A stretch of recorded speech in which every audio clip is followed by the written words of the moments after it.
Hop. Salut à tous les amis, c'est Values. Salut à tous les amis, c'est Values et on se retrouve pour une nouvelle vidéo, j'espère que vous allez tous très bien. Alors vous avez été nombreux à avoir notifié une certaine absence sur la chaîne et à me l'avoir dit sur les réseaux sociaux et pour ça n'hésitez pas à me rejoindre dessus, du coup parce que j'explique souvent pourquoi. Et cette vidéo sonne le retour des vidéos alors j'espère qu'elle vous plaira. Vous inquiétez pas, j'ai profité de ce temps pour faire le plein d'idées pour des prochaines vidéos autres que des threads qui vont venir. Et pour être sûr de ne pas rater ces prochains projets, je vous invite à vous abonner à la chaîne YouTube dès maintenant et à aimer la vidéo maintenant ou à la fin de la vidéo si elle vous a plu. Du coup pour des questions de rapidité de montage, il n'y aura qu'une seule histoire dans cette vidéo mais elle est assez longue et franchement moi elle m'a bien plu, je l'ai déjà lu 2 fois. Bref, vous en avez rien à battre, tout ce que vous voulez c'est votre histoire et je vous comprends, alors je vais pas vous faire attendre plus longtemps, on est parti.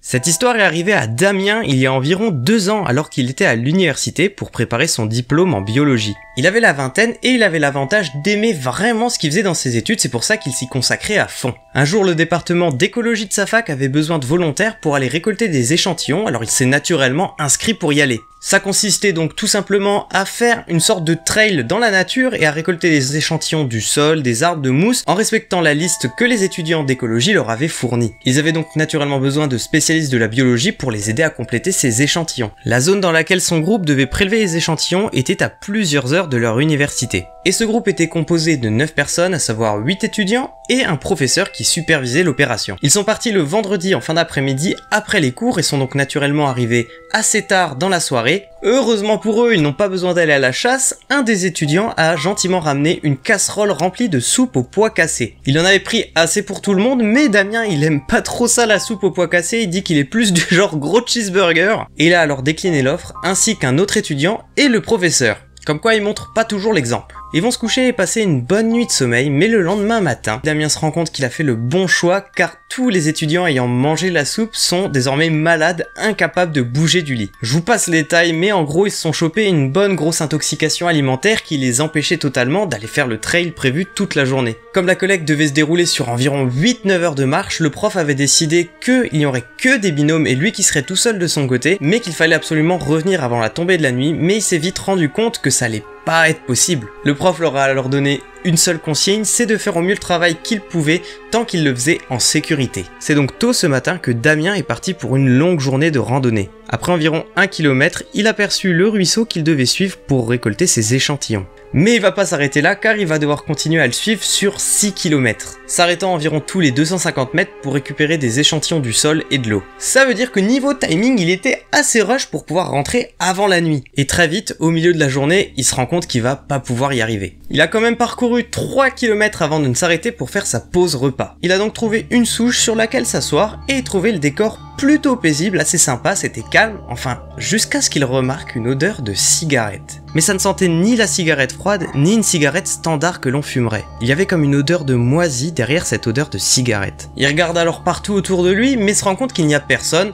Alors il se dit que la solution la plus plausible, c'est que ce soit un randonneur ou un chasseur qui fume et que le vent ait porté l'odeur jusqu'à lui. Mais au bout de plusieurs minutes, l'odeur ne s'était toujours pas estompée. Même si la végétation n'était pas très épaisse, il aurait été facile pour quelqu'un de se cacher derrière un arbre ou un buisson. Ça commence à énerver Damien que quelqu'un l'observe visiblement car c'est plusieurs minutes que l'odeur reste là, alors il décide de remballer ses affaires et continuer sa marche. Pendant les heures qui ont suivi, Damien a continué à marcher mais l'odeur avait totalement disparu. Et c'est lorsqu'il arrive à son dernier emplacement d'échantillon qu'il remarque que le soleil est en train de se coucher. Et c'est alors qu'il remarque que la forêt devient extrêmement sombre qu'il recommence à sentir cette odeur de cigarette moisie. Et il se dit qu'à cette heure-ci, dans l'obscurité la plus totale, avec ou sans harceleur à la cigarette, ça devenait dangereux de rester tout seul dans les bois, alors il a remballé ses échantillons et a sorti sa lampe de poche. Heureusement qu'il en avait une. Damien a alors commencé sa descente, et il n'aimait pas du tout l'idée d'avoir quelqu'un qui l'observait depuis la pénombre. Et c'est en pensant à ça qu'il a commencé à accélérer, et moi j'ai des frissons rien que d'en parler là. Il est arrivé au camp un peu après 22 h, donc il faisait déjà très noir et c'était le dernier à être arrivé. Lorsqu'il est arrivé, tout le monde dormait déjà sauf le professeur, mais comme il avait l'air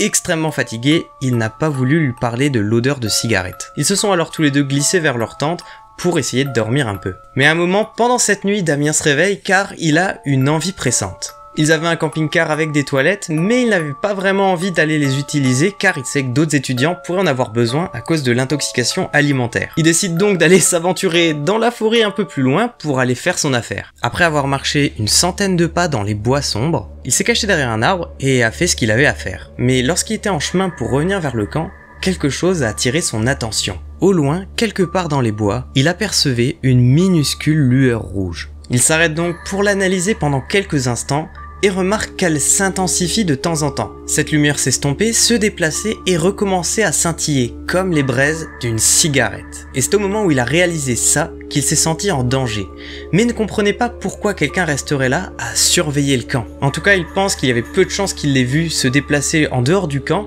car la lune était vraiment cachée par les nuages et le feu de camp déjà éteint. Il s'est alors redirigé lentement et discrètement jusqu'au camp et est allé réveiller le professeur. C'est alors qu'il lui a tout expliqué, qu'une personne était en train de fumer en observant le camp et qu'elle l'avait déjà suivi dans les bois durant toute la journée. Mais lorsqu'ils sortent tous les deux à l'extérieur, il n'y avait plus la trace d'une seule braise. Mais le professeur a pris ça très au sérieux et est allé réveiller l'autre élève qui n'avait pas eu d'intoxication alimentaire pour qu'ils fassent tous les trois une ronde et se relayent pour surveiller le camp. Aucun des trois veilleurs n'a remarqué d'activité suspecte, mais c'est au petit matin, au lever du soleil, qu'ils ont décidé d'aller inspecter les lieux. Ils se sont rendus là où Damien avait aperçu la lueur rouge, et c'est non sans surprise qu'ils ont découvert une dizaine de mégots de cigarettes. L'arbre qui se trouvait juste à côté avait d'ailleurs une drôle de dégaine, comme si quelqu'un avait planté un couteau et avait arraché l'écorce à force de patienter. Ils étaient censés utiliser ce deuxième jour pour récolter encore plus d'échantillons, mais le professeur a décidé que c'était beaucoup trop dangereux. Ils ont alors remballé le camp, ont tout remis dans le camping-car avec lequel ils sont venus et ont décidé de partir. Lorsqu'ils parcouraient le petit sentier de forêt, ils étaient extrêmement stressés à ce que quelqu'un les attende à la sortie. Mais étonnamment, rien de tout ça. En tout cas, jusqu'à ce qu'ils arrivent sur l'entrée d'autoroute. À la seconde où ils y sont arrivés, une camionnette blanche est sortie de la clairière juste à côté d'eux. Cette camionnette les a suivis sur tout le trajet d'autoroute, a emprunté la même sortie qu'eux, les mêmes embranchements, tout ça jusqu'à se rendre au campus universitaire. À ce moment-là, tout le monde était effrayé car il faisait déjà presque nuit, il était aux alentours de 21h et le service de sécurité du campus était fermé le week-end. Ils ont un petit peu attendu et ont remarqué que la camionnette ne les avait pas suivis dans le dernier embranchement. Ils ont donc décidé de décharger le camping-car et tout ce qui s'y trouvait. Damien, qui est clairement le BG de l'histoire, décide même de proposer au professeur de l'aider à stocker et trier les tubes avant de rentrer chez lui. Il lui a donc fallu encore quelques heures avant de quitter le bâtiment des sciences biologiques et commencer à se diriger vers son dortoir. Car oui, il avait un appartement sur le campus. Damien et son professeur sont malheureusement sortis de deux côtés différents du bâtiment, car lui devait rejoindre le parking et Damien le campus. Et c'est après être sorti du bâtiment, à environ 10 mètres, qu'une odeur vient le frapper. Une odeur familière, celle des vieilles cigarettes moisies. Et plus loin dans la pénombre du sentier, il aperçoit une lueur rouge de cigarette. Mais Damien essaye de se convaincre que c'est un professeur ou un étudiant qui est sur le campus assez tard et qui est en train de fumer. Mais il y croit pas lui-même car il ne croit pas qu'une autre personne puisse fumer des cigarettes qui sentent aussi mauvais. Il a emprunté ce sentier mais a fait un petit écart pour ne pas croiser la personne qui fumait. Après avoir descendu quelques mètres plus bas, il regarde par-dessus son épaule et découvre qu'il était suivi par une lueur rouge. Elle scintillait dans l'obscurité. Le fumeur était en train de le traquer. Il avait extrêmement peur mais essaye de ne pas le montrer à la personne pour pas qu'elle le prenne en chasse en courant, et ça il va réussir à le faire jusqu'à ce qu'il passe un petit buisson et découvre la camionnette blanche sans plaque d'immatriculation. Elle était seule, garée sur le parking, comme si elle attendait quelqu'un. À ce moment-là, Damien perd son sang-froid et tape son plus gros sprint jusqu'à son dortoir. Dans sa course, il regarde par-dessus son épaule et voit une forme dans les ténèbres lui courir après. La lueur rouge était maintenant tombée au sol, la personne voulait l'attraper.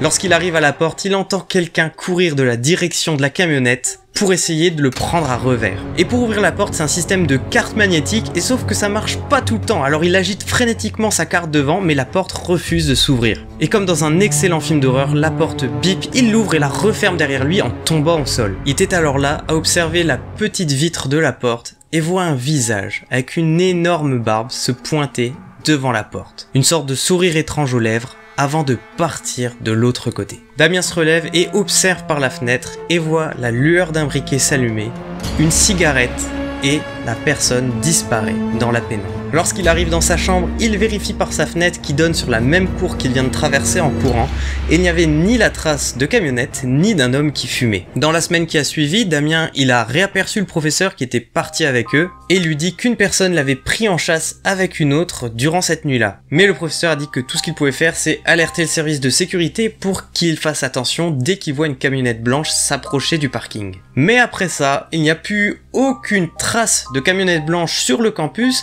ni de Damien dans une forêt d'ailleurs. Mais vous inquiétez pas pour Damien, il a continué la biologie, mais je pense plutôt qu'il la regarde depuis un laboratoire que depuis le terrain. En tout cas les amis, si vous avez des idées sur qu'est-ce que auraient pu faire ces hommes à un groupe de 8 étudiants et un adulte, je vous invite à le dire dans les commentaires, et évidemment à liker la vidéo et vous abonner à la chaîne si c'est toujours pas le cas. Les amis, je suis vachement content de vous avoir raconté cette histoire qui est un petit peu longue parce que je la trouve vraiment excellente et du coup n'hésitez pas à me donner votre avis. Vous pouvez également me rejoindre sur les réseaux sociaux où je vais vous balancer, comme d'habitude, des petites tranches de vie assez sympas. Enfin bref, j'espère que cette vidéo vous a plu. C'était Values.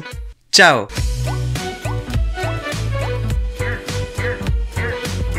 Du coup, pour des questions de rapidité d'éditage, pour une question de rapidité de montage, oui, c'était bien ça, pourquoi j'ai arrêté ma phrase? Mais lorsqu'il était sur le chemin pour revenir vers le camp, quelque chose